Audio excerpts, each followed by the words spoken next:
So, 8 weeks on T, and I guess my voice is definitely a lot deeper.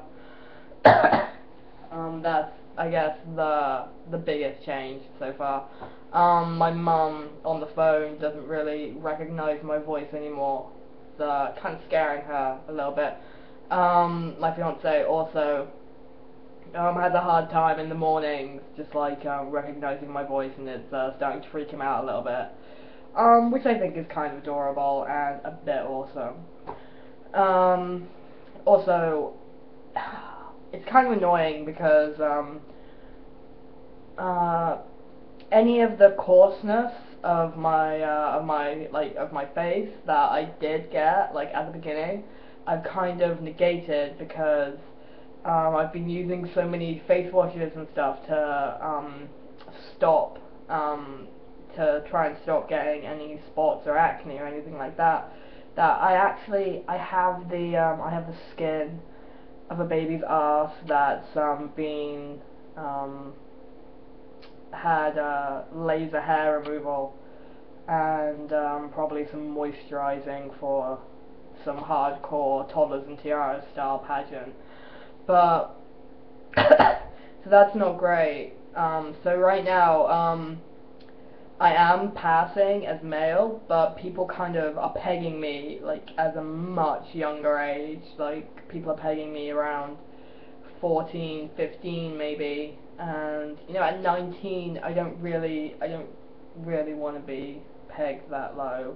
I mean last year when I was a bit thinner, and I passed a little bit because I had like a shaved head and I wore like suits all the time.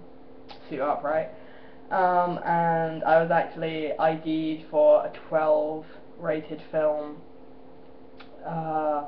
which was pretty embarrassing. I ended up, I actually thought it was like, when he ID'd me, I was like, oh, maybe it's a 15, maybe I read it wrong.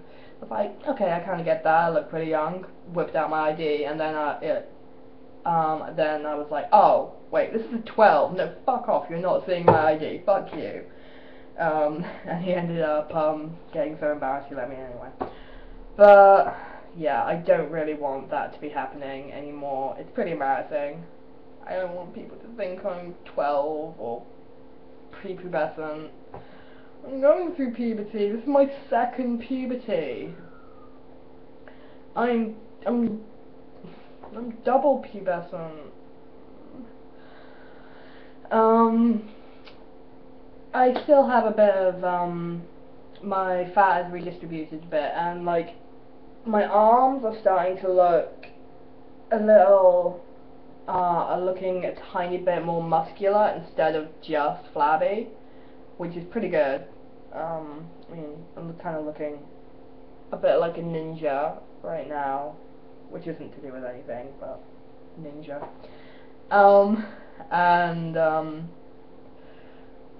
One thing that was that's annoyed me is they've moved my gender clinic appointment from the end of this month to September the 2nd, and like, you know, I try to be as patient as possible. Like, you know, it'll come when it comes. I can't rush anything, and it's not gonna, nothing's gonna come any faster if I just get angry about things. But the doctor at the gender clinic specifically said, okay, when he made the appointment, okay, this is the maximum time I can go without seeing you.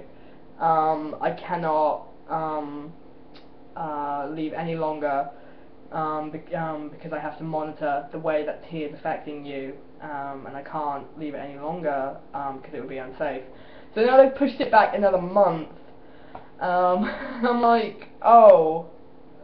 My blood could be turning to gravy here, and I don't know. Because you're meant to have blood tests beforehand. Everyone else I know that is going through this they've had all their blood tests beforehand because testosterone is such a dangerous drug. You need to check how your shit's going down, basically, before they put it in.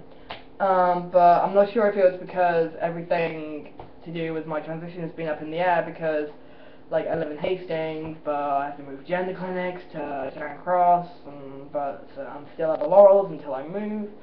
And I'm not sure if they just kind of like straight up forgot, but I'm kind of, I don't know, I'm not sure. I'm a bit worried about that I don't really have any monitoring going on. I haven't had any blood work done at all. I lied to my mum and said I had, because she was kind of worried, understandably, but I didn't want to ask. And then potentially make it longer for me to have to wait to get testosterone. So yeah, that's a bit worrying. It also means I have to wait another month to ask if I'm going to be cleared for chest surgery. So that's not great. I'm not really happy about it. You'd think booking an appointment 3 months in advance would guarantee that they couldn't fuck it up, but no. Bureaucracy in gender clinics is a little bit disorganised, maybe. But yeah, I say a lot of bad things, but I really do enjoy the Laurels, and I love my time there, and I love my therapist, and it's such a lovely place. But yeah, that's about it. That's my update. I'm pretty excited about it.